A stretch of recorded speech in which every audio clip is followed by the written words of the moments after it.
বিসমিল্লাহির রহমানির রহিম। যারা আমার সঙ্গে আছেন সবাইকে আসসালামু আলাইকুম।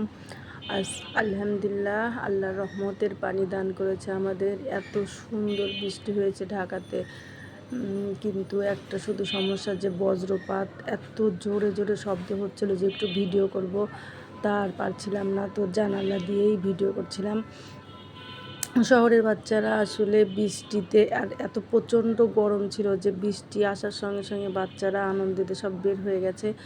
তবে আমার খুবই ভয় লাগছিল যে এই যে বজ্রপাত হচ্ছে, এত জোরে জোরে শব্দ হচ্ছিল যে কখন কোন দুর্ঘটনা ঘটতে তো আর সময় লাগে না, কারণ মাঝে মাঝে দেখা যাচ্ছে এমন হচ্ছে। তো এই বৃষ্টির আনন্দটা মাঝে মাঝে বজ্রপাতে আসলে নষ্ট হয়ে যায়।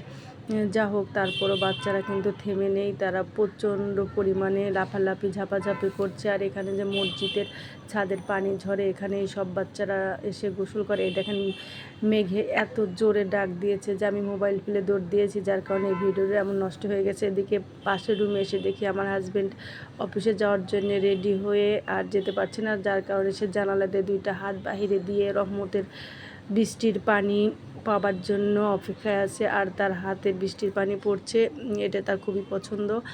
তারও বৃষ্টিতে ভিজা খুবই ইচ্ছা, কিন্তু এখন আর সম্ভব না। আর এদিকে আমি আবার আমার বারান্দায় এসে ভিডিও করার চেষ্টা করছি, সব দিক দিয়ে চেষ্টা করছি, কিন্তু পারছি না। এই দেখেন, আমার মরিচটা কিন্তু, আমার গাছের মরিচ অনেকটাই বড় হয়ে গেছে, আর পাশে আরেকটা ছোট্ট মরিচ আসছে, কিন্তু বাদ বাকি এতগুলো গাছ আর কোনো গাছেই মরিচ আসেনি। যা হোক, বৃষ্টি দেখতে দেখতে গাছগুলোকে আবার একটু দেখে নিলাম, কারণ এই গাছকে আমি দিনে কয়েকবার দেখি। আর এদিকে নয়নতারা তো এত সুন্দর ফুল ফুটেছে, সবসময় ফুল ফোটে, আর বৃষ্টিতে সব গাছ যেন হাসছে, মানুষও হাসে, যেমন খুশিতে গাছও হাসে তেমনই আমার মনে হয় যেটা। আর বাচ্চাদের আনন্দ তো আসলে বলে শেষ করা যাবে না। আসলে আমরাও ছোটোবেলায় এমন গোসল করতাম, আনন্দ করতাম। তো সবাই ভালো থাকবেন আর আমার জন্য দোয়া করবেন।